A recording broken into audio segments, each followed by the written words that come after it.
Irmãos, chegou o momento de Apocalipse capítulo 8. Ele é um capítulo curto. Isso significa que hoje vai ser menos extenso o nosso estudo, porque nós temos aí alguns versículos a menos do que o normal dentro do Apocalipse, porque o Apocalipse, o capítulo 8, ele vai nos trazer apenas 13 versículos. O Apocalipse capítulo 8 nos apresenta o caos do sétimo selo.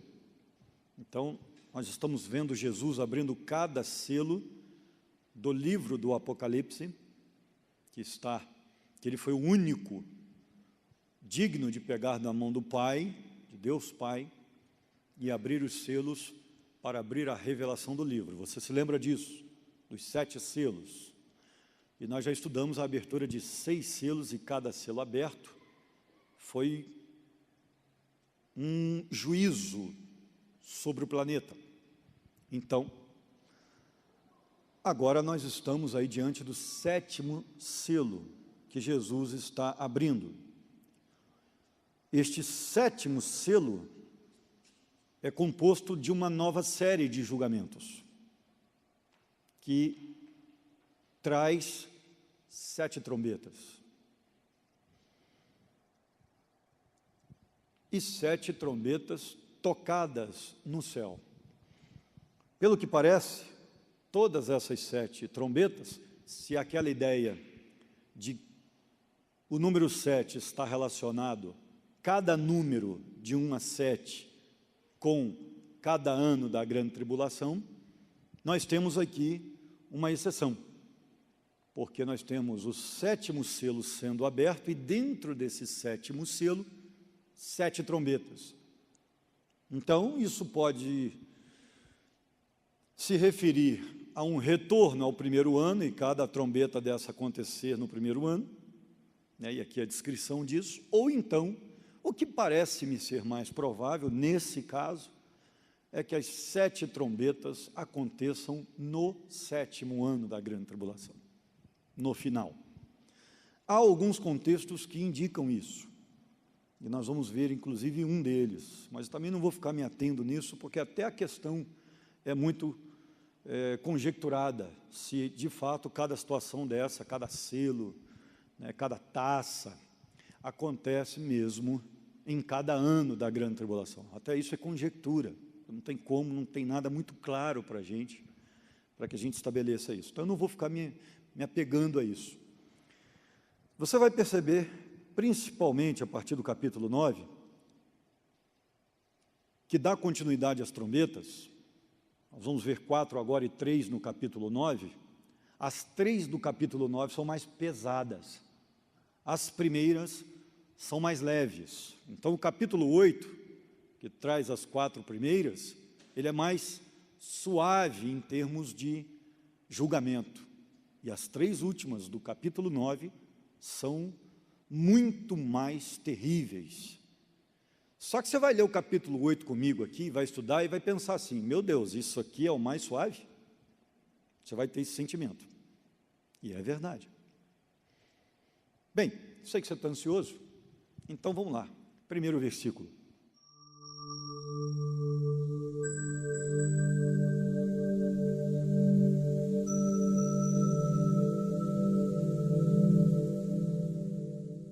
Bem, então depois do 7º selo que Jesus abre, há um silêncio, e esse silêncio é um abre-alas, para que a atenção seja dada ao que vai acontecer. É um momento de expectativa. Para o quê? Para a simbologia das orações dos santos mortos por conta da palavra. É um momento em que o silêncio ele acontece para exaltar o valor que Deus dá à oração do justo. Porque este capítulo vai tratar disso, de Deus punindo a terra por conta das orações dos santos por justiça. Quem aqui nunca dobrou o joelho ao Senhor e pediu justiça? Pois é, Deus punirá a humanidade por conta de toda injustiça. E esse silêncio abre alas para isso. É um silêncio que parece ser literal e é um momento de grande expectativa. Imagine os anjos do céu, os seres celestiais, todos aqueles presentes diante do trono do Senhor, em silêncio, esperando o que vai acontecer por cerca de meia hora. Foi isso que aconteceu e que João viu. Esse silêncio, então, indica a atenção de Deus, o valor que Deus dá às orações, especialmente, que é o que está em foco aqui, dos mártires, o clamor dos mártires por justiça. Versículo de número 2.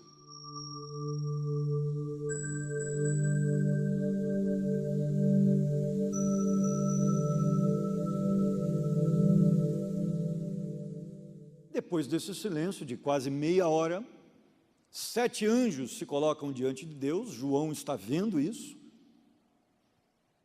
Diante de Deus eles se colocam em pé, e 7 trombetas, uma para cada anjo, são dadas. As trombetas, a gente não tem muito essa cultura, esse mundo moderno, mas naquela época as trombetas demonstravam claramente, só pelo fato de serem seguradas, o que a cena quer dizer. Você pegava numa trombeta, quando você sabia, se essa fosse a sua função, que deveria tocar a trombeta porque uma autoridade estava chegando. Então a cidade toda, em muitos casos do mundo antigo, se curvava para a chegada de um rei, de uma autoridade. Então a trombeta avisava, está chegando alguém aí. A trombeta também era tocada quando uma cidade precisava ser acordada diante de uma ameaça em potencial. Então, quando se tocava a trombeta na cidade, todo mundo acordava porque sabia que era um sinal sonoro para que o alerta fosse total. Então, as trombetas também eram tocadas para isso. E nos livros proféticos, por conta desse simbolismo de um possível ataque, que a cidade muitas vezes usava a trombeta para avisar, olha, os inimigos estão chegando, estejam todos apostos, atentos. Por conta dessa cultura bélica, a trombeta no mundo antigo e no mundo poético se transformou em um sinônimo de juízo de Deus. E aí então nós temos aqui a trombeta pronta para tocar. Por quê?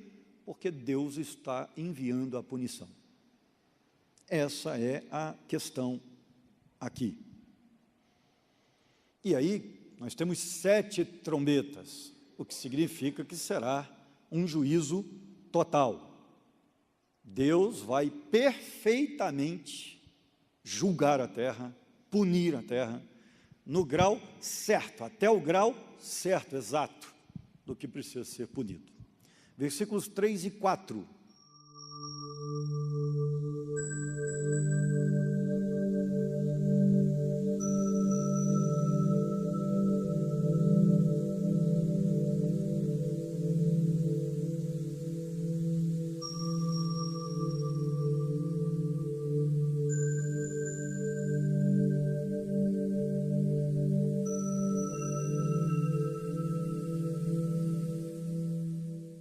A cena retrata aqui o cuidado de Deus em atender às orações. O incenso é um símbolo disso. Naquela época, no Velho Testamento, tanto no tabernáculo quanto no templo de Salomão, havia um altar de bronze do lado de fora, um altar de ouro dentro do templo. Dentro do templo, naquela época, somente no lugar santo, os sacerdotes entravam, e o sumo sacerdote, uma vez por ano, entrava no lugar santíssimo, ou santo dos santos. Então havia uma antessala diante desse lugar santíssimo, que os sacerdotes colocavam brasas, que eles pegavam no altar que tinha fogo lá fora, que também era usado para consumir o sangue e a carne que era queimada e tudo mais, em sacrifício ao Senhor, né, os restos dos animais que eram queimados ali, eles iam até lá fora com um incensário, que era uma bacia, né, com algumas correntinhas que eles seguravam, e eles iam lá fora e pegavam a brasa, e traziam e colocavam no altar do lado de dentro do tabernáculo, que era um altar que apenas servia de base para apoio de alguns objetos, um deles esse incensário. Então, eles chegavam com a brasa no incensário, colocavam ali, e havia uma mistura aromática, um incenso que tinha alguns elementos misturados, havia uma receita certa para isso, descrita na Bíblia. E aí, então, eles pegavam aquele pó aromático e jogavam em cima da brasa, e automaticamente a fumaça daquele pó subia. Aquela fumaça simbolizava a oração do povo de Deus, a oração dos sacerdotes também pelo povo de Deus. Então, o incenso queimado no Velho Testamento, no templo de Israel, era um símbolo da oração. Por isso, o texto aqui diz que o anjo trazia um incensário de ouro no céu. A mesma cena que acontecia no Velho Testamento e no Novo, nos tempos do templo e do tabernáculo, ou do tabernáculo e templo, respectivamente, acontece no céu aqui. Ela é reproduzida.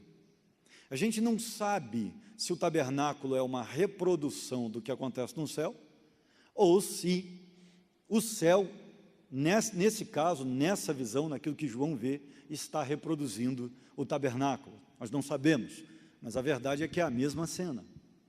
E aí, então, quando esse anjo chega, lhe dado muito incenso para colocar sobre a brasa. E aí, muito incenso é jogado sobre a brasa, o que indica as muitas orações do povo de Deus, e que Deus vai atender a todas. É essa a questão que nós podemos perceber aqui. O incenso simboliza a oração dos servos de Deus. Versículo de número 5.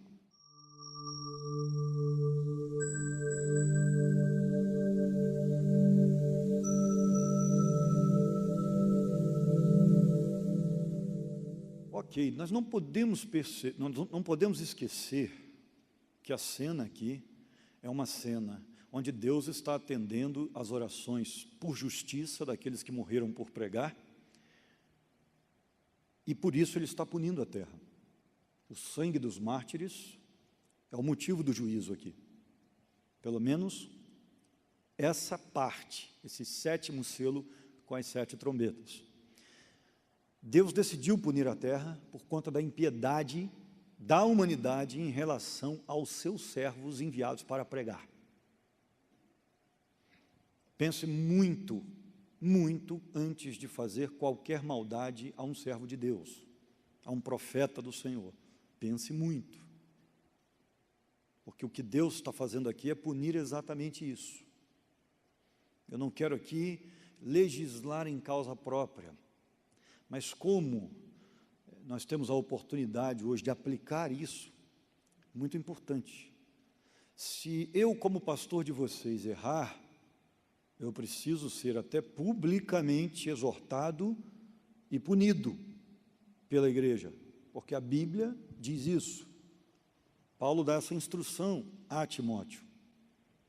Mas se não houver erro, se houver apenas defeito, que é o que a gente tem muito, como ser humano, mas não há um erro consubstancial, então você precisa ter misericórdia, porque esse negócio de pastorear é um negócio estranho, porque é defeituoso pastoreando defeituoso. Isso é um negócio que só Deus podia criar. Não era mais fácil trazer um anjo para pastorear a gente? Seria um negócio mais fácil. Mas não. Deus levanta um ser humano para pastorear você, cheio de defeitos. E se você não tiver misericórdia, você acaba esperando desse ser humano, cheio de defeitos, a perfeição que só Cristo tem. Então você tem que tomar cuidado com isso. E por isso, muitas pessoas, por conta, às vezes, dos defeitos dos pastores, se levantam contra pastores. E isso é um problema, porque não há ninguém que pode se levantar contra um servo de Deus, que de fato seja servo de Deus, Eu não estou falando de falsos pastores, eu estou falando de pastores verdadeiros, que têm seus defeitos.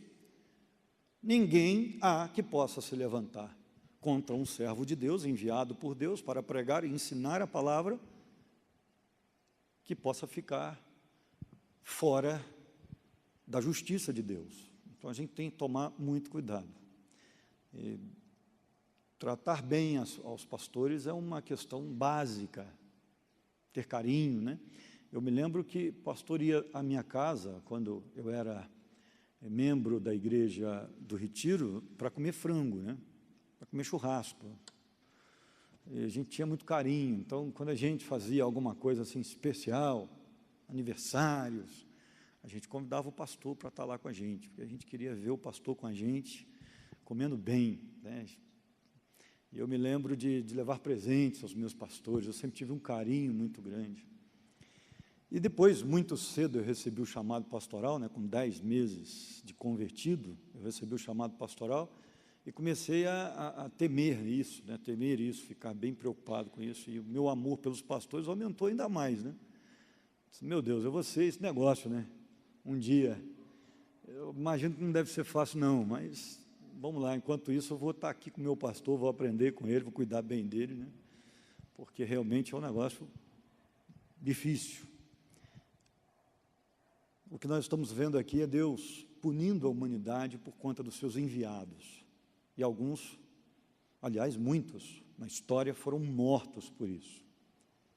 É assim que a humanidade trata os profetas, e Jesus chega a falar disso, inclusive da própria Jerusalém, que matava os seus profetas. Então, é importante, nós precisamos lembrar dessa questão, sempre olhar o servo enviado de Deus com muito carinho, porque Deus olha com carinho os seus. Os pastores estão na mão direita de Deus no Apocalipse, nós já vimos isso. E outro detalhe, a Bíblia diz que se você dá um copo d'água a um profeta, porque ele é profeta, você recebe a mesma recompensa dele no céu. Olha o carinho que Deus tem com a figura do profeta, aquele que prega a palavra, que traz a vontade de Deus. Em Bianchini, você que de vez em quando acende a churrasqueira, faz um churrasco e me chama, então eu vou ter que beijar seu pé lá em cima, né? Se quem dá um copo d'água recebe o galardão de profeta, eu fico imaginando quem faz um churrasco, né? E várias vezes, como você sempre fez e inclusive cuidou tão bem do pastor Paulo, né? Era um grande amigo, eu sei que ele estava sempre à sua mesa, né? Que coisa maravilhosa, o pastor Paulo que me antecedeu e hoje mora com o Senhor, né? Eu sei da amizade, o apreço que ele tinha, quem me contou isso foi o Clécio, pelo Bianchini, né? Então, realmente, faça tudo o que você puder para abençoar o homem de Deus. Faça tudo o que você puder. Eu, por favor, estou falando de presente, nada financeiro, né? Um abraço tem muito mais valor do que um presente. O carinho por trás de um presente é muito mais importante do que o presente. Né, como essa irmã linda aqui, esses dias me deu um bolo de fubá que eu quebrei a dieta, irmãos, eu não aguentei. Faz um bolo maravilhoso. E eu ainda dei, assim, tive uma bênção, né, porque a Bia não gosta de bolo de fubá direito. Ela não come assim como eu gosto. Então eu comi o bolo quase sozinho. Olha que bênção dobrada. É uma coisa maravilhosa. Esse carinho, né, não é o bolo em si, mas o tempo que a irmã tirou para buscar o material, o tempo que ela dedicou fazendo o bolo, veio embrulhadinho, bonitinho, lindinho, assim, coisa legal, cheio de laço, que legal. A gente pega um negócio desse, a gente se sente muito amado. Então, faça o que você puder, né? Dê um abraço, uma palavra de encorajamento. Eu estou me demorando um pouquinho mais, mas, na verdade, eu mesmo sou muito bem tratado aqui. O carinho de vocês é um negócio extraordinário comigo, sabe? Eu estou alimentando a coisa porque eu sei que tem pastores pelo Brasil afora sofrendo e que precisam desse cuidado que a PIB de Taubaté me dá de uma maneira exacerbada. A verdade é essa. O carinho que essa igreja tem comigo é um negócio assim lindo.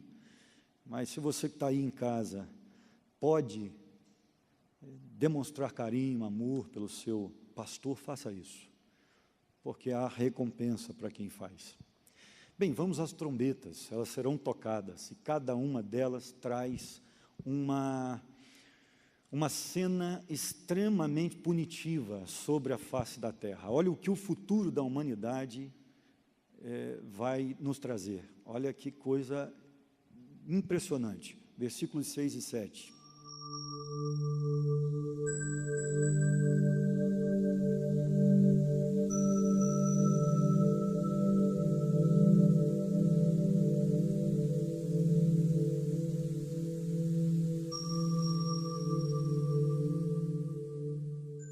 Primeira coisa que eu quero chamar-lhe a atenção para esses dois versículos, essa dupla de versículos, é o fato dessa chuva de pedras, assim, esse granizo e fogo serem misturados com sangue.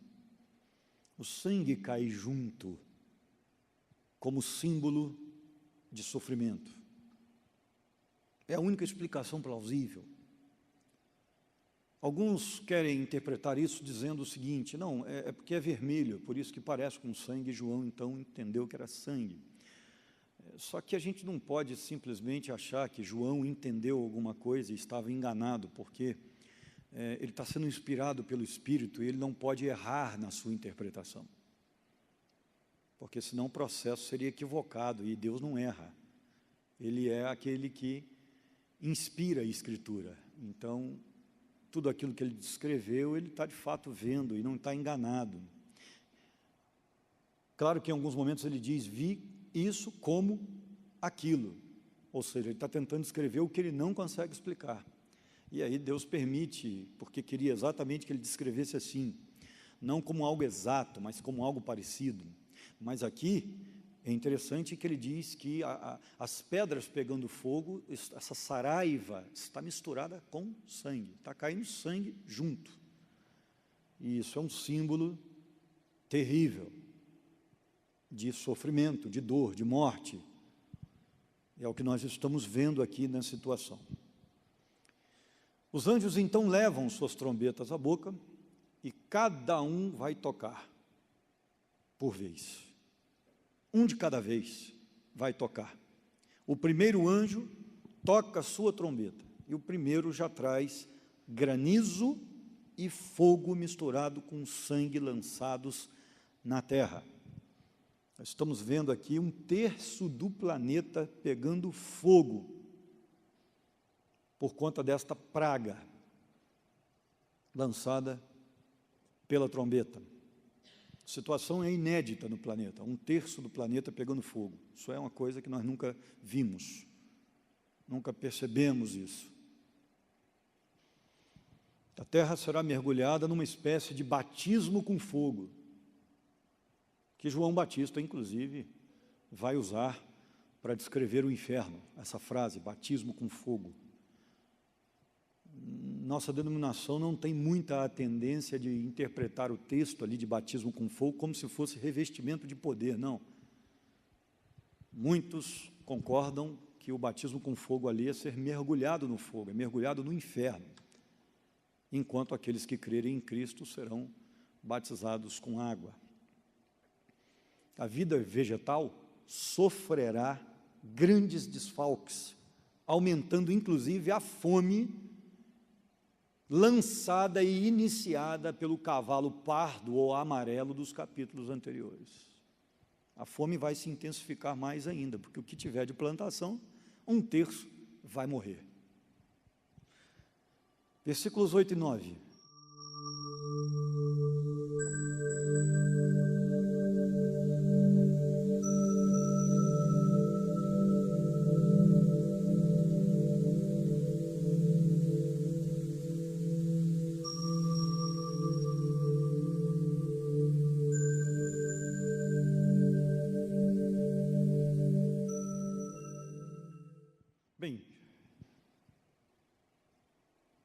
Essas trombetas são tocadas, e cada trombeta dessa vem com uma praga que destrói uma parte do planeta vital. A primeira trombeta destrói a parte terrestre. Essa segunda trombeta traz um meteorito, ou talvez um cometa, que colide com o planeta. E no ato da colisão, 1/3 parte do mar se transforma em sangue. Você imagina o que é isso?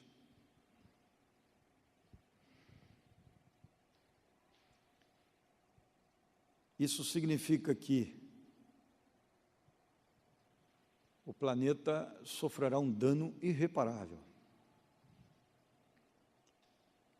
As embarcações serão destruídas onde ele atingir, e os animais dos oceanos, desse 1/3, vão morrer. E vão começar a morrer, e provavelmente irão para a superfície desse sangue, que nós não sabemos como é que vai ser. Pastor, é possível que nós tenhamos aí algo com semelhança de sangue, e não sangue de verdade? Sinceramente, não sei. Fica muito complicado de dizer exatamente o que João está vendo. Muito complicado. Mas para João, aquilo era sangue mesmo. A pergunta é, ele poderia estar enganado? Porque ele não fala de como sangue, mas ele fala de sangue. E, ao meu ver, é sangue mesmo. E é uma coisa que a gente não consegue imaginar. Você já imaginou esse sangue coagulando, endurecendo? Como é que vai ser isso? Isso vai ter um cheiro horrível. Isso vai apodrecer.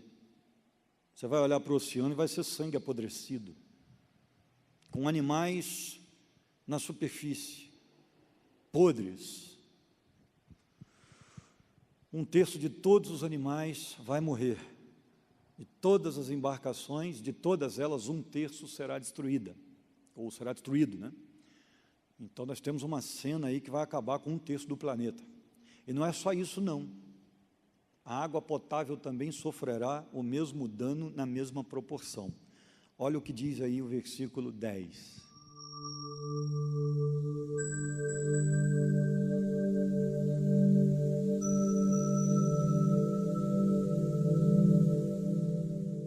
Provavelmente mais um meteorito, algo pegando fogo como uma tocha, cai e atinge a água doce. Então nós vamos ver 1/3 dentro da grande tribulação, da água potável mundial também sendo destruído. Olha o que diz o versículo 11, ele é ainda mais impressionante.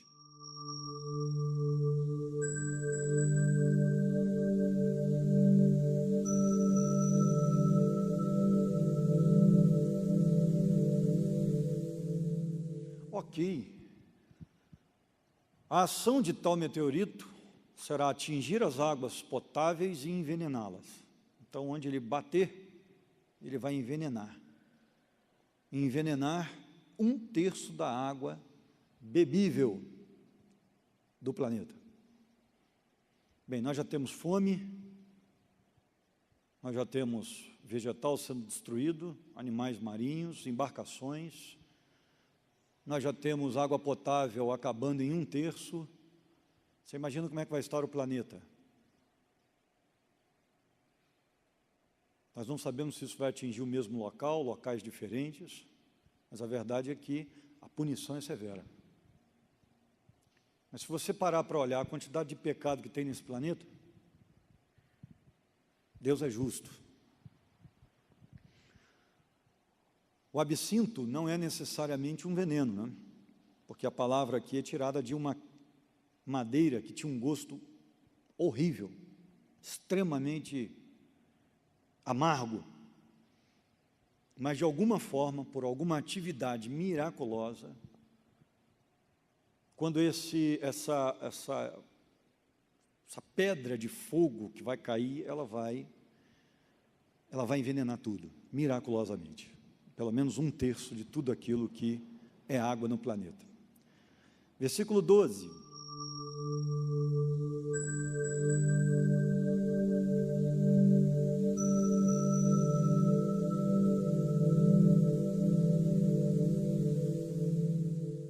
para melhorar a situação, nós ainda teremos o planeta às escuras em 1/3. Olha aí. 1/3 do planeta vai ficar sob escuridão total. Irmãos, isso é desesperador. A lua não vai refletir o sol, porque ele vai estar apagado para 1/3 do planeta. Pastor, como é que isso vai acontecer? Não tenho a mínima ideia. Cientificamente é inexplicável. Cientificamente não tem como, isso aqui tem que ter milagre no meio para acontecer, porque senão mexe com toda a movimentação do planeta e nos causa morte imediata ou quase imediata, essa movimentação. Então, isso aqui só pode acontecer por milagre, como também aconteceu no caso de Josué, onde o sol para, e quem estava de dentro descreveu que o sol parou, mas na verdade não é o sol que para, a gente sabe disso, mas é ali uma linguagem popular. A gente também não fala, né? Se o sol parar hoje, a gente não vai falar, olha, a terra no seu movimento, não, o sol está parado ali no meio do céu, já tem meio-dia que aquele sol está lá. A gente não vai falar que é a terra que parou, porque quem está dentro não tem esse sentimento, não tem essa percepção, a não ser que conheça da ciência. Então nós temos aqui um milagre acontecendo, e é certo, irmãos, que a grande tribulação será realmente algo desastroso, e para o ser humano, a punição de Deus será terrível, e nós estamos apenas no começo, não se esquece não. Nós vamos vendo essa destruição aí, até lá para o capítulo 18, 19. Aqui 19, o negócio é bem específico, mas até o 18, nós vamos ver isso aí. E lembra que eu falei com você, que dá uma ideia mesmo de que essas 7 trombetas estão no último ano da grande tribulação? Lembra que eu falei? Existem alguns motivos para a gente pensar assim, que seja uma exceção o quadro das 7 trombetas. Por quê? Mateus 24, 29, Jesus está falando dos acontecimentos também do fim do mundo, o que vai preceder a sua volta. E ele fala de algo parecido, como a lua não dando sua luz, estrelas caindo do céu e poderes celestes sendo abalados. Se essas trombetas estiverem mesmo no último ano da grande tribulação, esses 2 eventos, um parcial, 1/3, que vai migrar para outro total, que é o caso do que Jesus está descrevendo, estão muito próximos. Quando a lua começa a se escurecer, ela escurece 1/3, o sol escurece 1/3. Quando Jesus voltar, vai estar tudo escuro, completamente. Então está muito próximo isso. Isso é mesmo o último ano da grande tribulação, é menos de 1 ano de distância. Claro, ao meu ver, que vejo 7 anos da grande tribulação de maneira literal. 7 anos mesmo. Tá bom? Versículo 13. Está vendo como é que foi rapidinho hoje? Já que estamos acabando.